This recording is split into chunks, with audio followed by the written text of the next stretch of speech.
Sean Zattel, FightHype.com. In the hotel room with Devin Haney, best young fighter in all of boxing. Devin, what'd you think of Mikey Garcia tonight? First off, I think that Mikey went in there. He put on a good performance. He got the job done. I think he had a year layoff. He didn't show that. He showed that he was like an active fighter. He didn't show any ring rust or anything like that. So I thought he went in there. He put on a good performance. He got the job done. Got the win. And he looked good doing it. What did he impress you with tonight? What most impressed me was, his power, how he was able to hurt Jessie more than anyone has done at 147 pounds. Everyone knew that he was a big puncher at 140, 135, but 147, we couldn't really see that against Earl, but in this fight, he showed it a lot.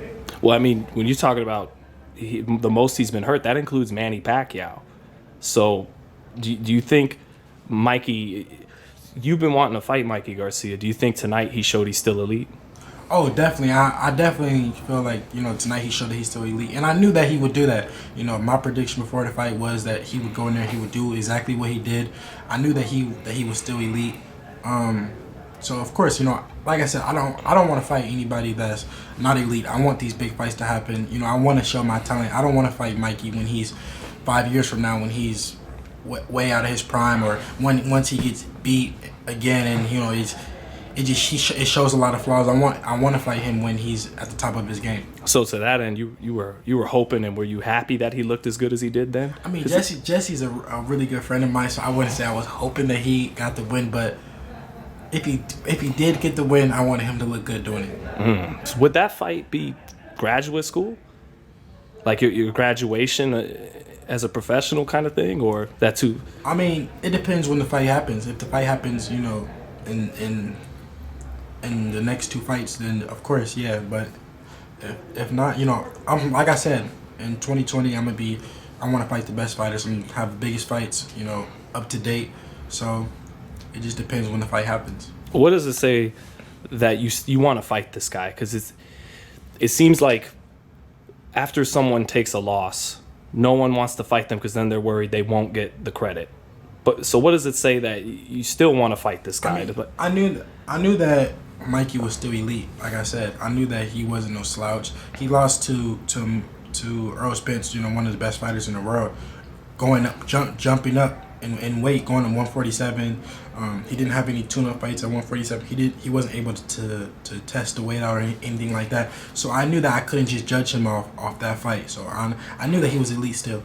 Why do you think he didn't? When he did throw, he landed. But why do you think he didn't throw a lot of punches tonight? I think that's just his style. I think that he's very accurate and his timing is really good. So when he throws, he knows that he's throwing to land, and he's throwing hard. So when you saw him ringside, what's a fight between you and him look like when you think about it? I don't know, because I do know, but I can't say because the fight is closer to happening. But at the end of the fight, I think he said that he was going to stay at 147 or something like that. Yeah, he wants to fight Pacquiao. But he also said if he didn't fight Pacquiao, that he'll entertain a fight with me at 140. So we just got to see. But could you just what would it look like? Because would it not be the highest level of skills and timing and Oh yeah, definitely. It would definitely be a high level chess match with me and Mikey. I feel like with Jessie was just in there just throwing. He wasn't really. I feel like he didn't really have a game plan. I think he was just in there just fighting Mikey off. I feel like with me, I got more of a ring IQ. I'm fast. Also, Jessie, shows speed in there. Mm-hmm. But I feel like just Mikey couldn't get away with making mistakes against me. Every mistake that he made, he would have to pay. Well, Mikey, I remember before fighting Jessie and Errol, he says, "I'm just a little bit better at them than everything." Is that how you feel with Mikey? That you would just be a little better across the board, or are there areas in particular, speed or? Of course, I just think one thing I know that I have youth on my side. Mikey has been in a lot of big fights. A lot of big training camps. He's not the same fighter he was a couple years ago when he was fighting Toledo and can't really remember some of the other guys. And Rocky Martinez, is Latita, and then around the HBO days. So I know that he's not that same type of fighter, and I feel like that's the fighter that I'm growing into around that time when Mikey was a bit younger. So I have youth on my side. I obviously have speed. I have ring IQ. He obviously has power, but what if he can't land? Mm-hmm. Would there be things in that fight you'd expect to have to learn for the first time? Like you, of course, I mean, you learn something new every fight. Right. You know, I'm sure Floyd learned, you know, in his last fight. I'm sure he still learned something after 50 fights, 49 fights or whatever. I'm sure that he still learned something new every fight. So, how are you feeling being away from the ring for a couple months now? I mean, and not even being able to train for some of them. Yeah. In the beginning, it was hard. It was kind of like it was stressful in the beginning, but as time went on, I started to like accept it for what it was, and I started to see the good in it. I felt like it was time for my body to heal. I was fighting so much in my life. I never took longer than a week and a half away from boxing. I would always be like working out. I would always be running. So I felt like now that I finally got like time to rest, time for my muscles, my everything to heal, I feel like I'm better now. Like I'm anxious to get back. Like my hunger is at 110% right now. So because they say recovery is important, so maybe I really believe that. Like I'm a fond believer in recovery is important because I really feel so rejuvenated now. But is this the longest time you've been away from fighting? By far. Did it make you a little depressed at all? Yeah. I'm not gonna lie, a little depressed, but I mean, it is what it is. And I'm young. I'm happy that I got a jump start on my career because these things happen. And what if it would have happened earlier? You never know. But I'm happy that it happened now. And yeah. Did it make you realize just how much? I mean, you already love boxing, but did it make you realize how much more? Yeah, like I would watch videos of people just training and be like, damn, they're lucky that they get to train. Mm-hmm. Like, I would want to go to the gym so bad, like, but I couldn't even shadow box. So I would want to just shadow box. Like, damn, I just want to shadow box. But it is what it is. It comes with it. I'm happy that it happened the way that it happened. I'm blessed. Everything went well with my surgery. Everything went well. And I couldn't believe some people were saying that I was like faking an injury. I would never fake an injury. Like I love fighting. Fighting is something I love to do. One, I love fighting, and two, I love getting paid. So why would I stop either one of those? Those are your two favorite things, aren't they? Yeah. So is it kind of like Canelo says, no boxing, no life, or not a good one anyway? Yeah, for sure, definitely.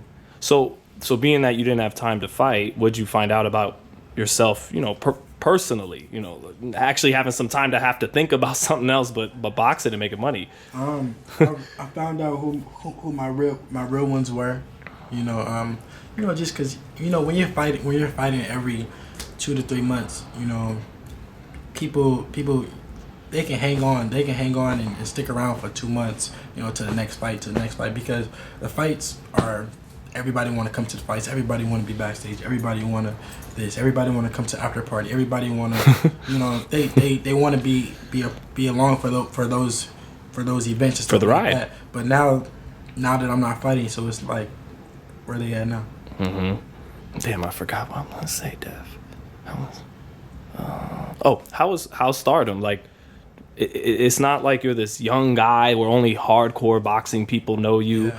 There was people knocking on the door literally as we're doing this, trying to get your autograph and your picture from your room. What's that like? Yeah, my profile has grew like tremendously, like crazy. I mean, it's crazy how fast that is growing, but I'm blessed. I'm thankful for it.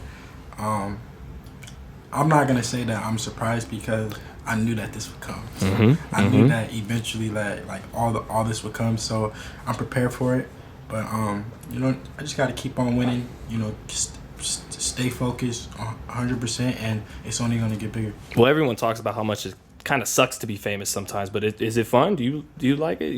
Oh yeah, I mean it's fun. I mean I remember when no one knew me, and I used to be like wish like people would come up to me. I used to be like happy like when people would come up to me, like say I'd be with my dad, I used to be like,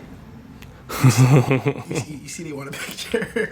So now it's like sometimes you get tired of taking pictures and tired of signing autographs, but it comes with it because it that's something that I've always asked for. So if I can take a million pictures, then I will, and yeah. I mean, there was probably a time you wanted the picture too, right? With a champion. Yeah, and some people turn me down sometimes. Like, you know what? I wouldn't say that. Who turns you down, Dev? I wouldn't say that. Who turns you down? I'm not gonna say that again. I wouldn't want somebody to say that. Oh, Devin Haney turned me down. No, I know. Because you never know the case. It's like I had to turn some people down today because I was going into the fights, and I was already running late to the fights. And some people they never know what you have to do. Obligations. Yeah. So they might think I'm an asshole or something like that, but that's not the case. If I could have took a picture with them, then I would have. Yeah, it's just Clarissa Shields once told a story that Serena Williams turned her down, and that like motivated her. She's never forgot that to this day. Oh wow, yeah, that's crazy. Yeah, to this day. So, yeah.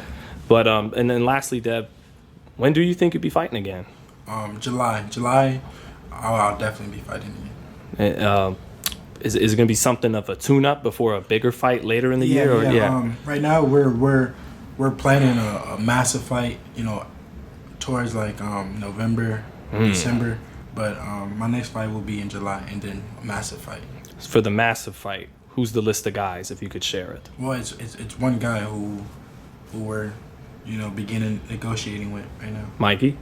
No. Luke Campbell? Not Luke Campbell. Okay. Don't say any more guys. I'm not. Neither one of those guys. So. Thank you, Devin. And also, just I feel like people watching this, they're gonna enjoy seeing you, open up. Not that you don't, but anything you want to say to them about it? No, yeah. I mean, this is the type of interviews I like because, like, especially with Sean, with somebody that I'm comfortable with. Like, they get the real me, not just the politically correct, Devin, the one that's just been doing 100 interviews all day long and just keep saying the same thing over and over. Yeah. Thanks so much, Devin. Thanks, man.